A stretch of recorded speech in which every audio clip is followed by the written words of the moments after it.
कधीच नाही चुकणार तुमचे फेवरेट टीव्ही शोज झी5 सोबत, तेही एकदम फ्री। आज या दुःखाच्या क्षणी काय बोलाव आणि काय नाही हे आम्हाला समजेनासं झालेले। या कारणासाठी आपण इथं जमलोय, कारण काळीच पिळवटून टाकणार आहे। कारण आज शंकर तात्या आज आपल्यात राहिलं नाही। त्यांच्या मरणामुळं त्यांच्या कुटुंबावरच नाही तर अख्ख्या गावावर दुःखाचा डोंगर कोसळलेला आहे।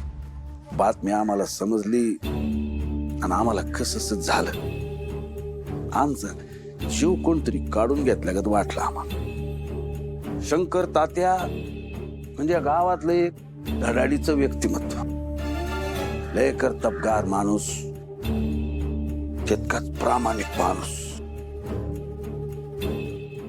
भला माणूस। आमचं त्यांच्यावर लई प्रेम, म्हणजे काय झालं डॅडी? एवढं खोटं होय? बोलावं लागतं चिरंजीव मेलेल्या माणसाबद्दल चांगलंच बोलावं लागतं। शिकाल तुम्ही तर गावकऱ्यांनो, शंकर तात्याबद्दल काय सांगायचं आणि किती सांगायचं। आमचे त्यांचे एकदम जिव्हाळ्याचे संबंध। डॅडी, जिवाळा बिवाळा आहे ना, एकदम पुस्तकातनं वाचून बोलल्यासारखं वाटतं। असे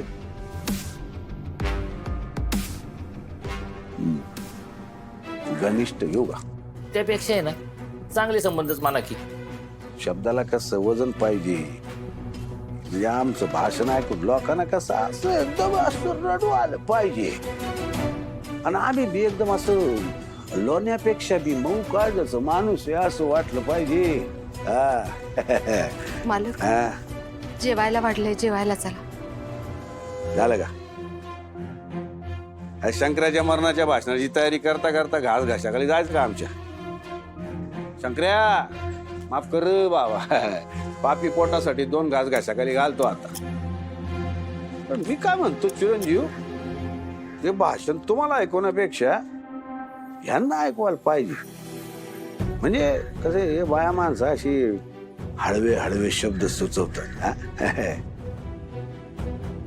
कुठे शंकराची बहीण, तुमची सवत माझी लाडकी, बोलवा दिला। डॅडी, ते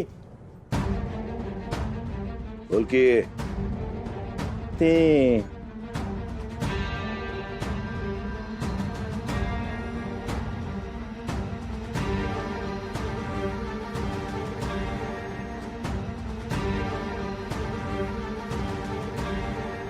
बोल बोल बोल, गचकला का? नाही अजून, जिवंत आहे, आयसीयू मध्ये आहे, वाचलाय। वाचला वाचला वाचला, आमची सगळी तयारी वाया घालवली, भाड खाऊन। डॅडी, तुम्ही फक्त हो म्हणा, आत्ता जाऊन संपून येतो त्या। चिरंजीव संपवायचा असता तर आतापर्यंत कधीच संपवला असता त्याला। असं म्हणतात, झुरळ झुरळ झुरळ कुठल्या बी परिस्थितीत तग धरून राहत म्हण। असं आता लवकरात लवकर स्मशानात जाऊन हे भाषण आपल्याला करायला मिळेल अशी आशा करूया। आता जेवूया, चला।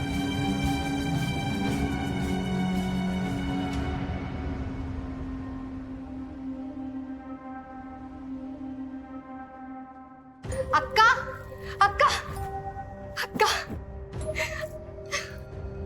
अक्का, देवानं तुमची प्रार्थना ऐकली। दादाला आता बरं वाटतंय। अजून आयुष्यातच आहेत, पण त्यांच्या जीवाचा धोका टळलाय।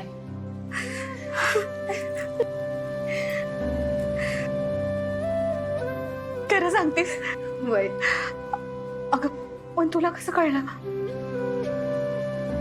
छत्री काका आले, मालकासनी सांगत होते। तेव्हा ज्या देवाचा राग केला, त्याला नाही ते बोलले, त्याला पाण्यात ठेवलं, त्या देवानंच आज माझ्या दादाला सुखरूप ठेवलं.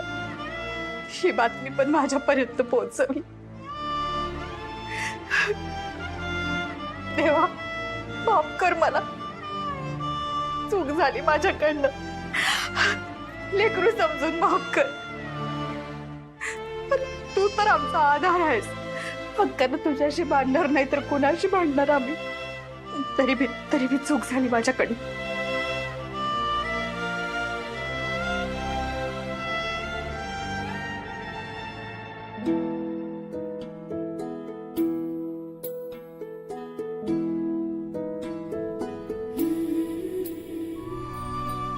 खरंच चुकलं माझं. माफ कर मला. हाय का आता अक्का? अहो, देवानं तुमच्या दादाला तुमच्याकडे परत पाठवलंय.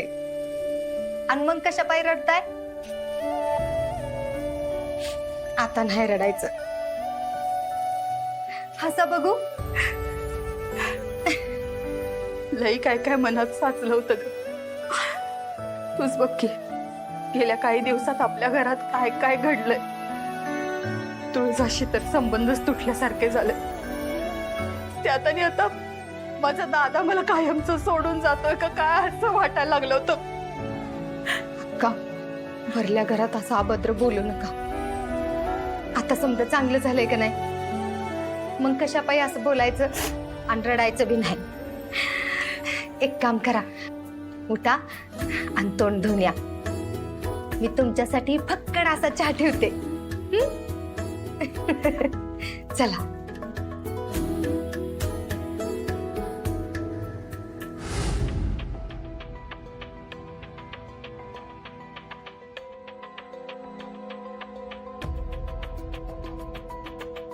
तुळजा, चुकलं माझं. रागाच्या परत घरात मी नको ते बोललो तुला. तुझ्यावर आवाज चढवला.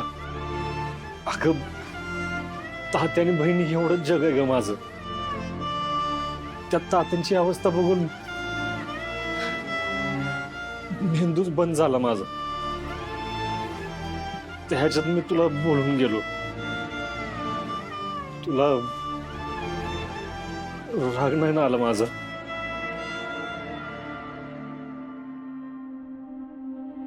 आला होता, खूप आला होता.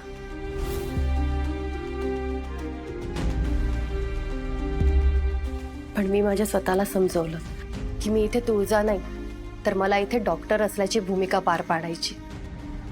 ते काय ना सूर्या, एखादा पेशंट जेव्हा खूप सिरियस असतो तेव्हा त्याचे नातेवाईक सेम तुझ्यासारखेच वागतात, भांडतात, चिडतात. पण तेही बिचारे काय करणार, हातून खूप खचलेले असतात. मग त्यांना समजून घेण्यापलीकडे आम्हा डॉक्टरांकडे काही दुसरं ऑप्शन नसतं. आणि हे आमच्या स्टडीमध्येच असतं. मी बघितलं होतं तात्याला दारूपासून लांब ठेवलं, त्यांना किती त्रास होत होते. म्हणून मी मान्य करते सूर्य, पण एखादं व्यसन सोडवताना हा त्रास तर होतोच ना रे. मग अशा वेळेला आपण त्यांच्या सोबत राहायला पाहिजे. आपण त्यांना समजून घेतलं पाहिजे. त्यांना दारूची आठवण येणार नाही असे काही प्रयत्न केले पाहिजे. एखादा बदल स्वीकारताना आपल्याला त्रास होतोच रे. मग अशा वेळेला आपण स्वतःहून त्यांना त्यांच्यात बदल घडवून नाही आणून दिला तर मग जगातला कुठलाच माणूस व्यसनमुक्त नाही होणार रे. सूर्या, काळजी करू नकोस, मी आहे तुझ्यासोबत. आपण सगळे मिळून तात्या मामांना या सिच्युएशन मधनं बाहेर काढूया. Don't worry. Zee five app download करा आणि पहा सर्व एपिसोड्स एकदम फ्री.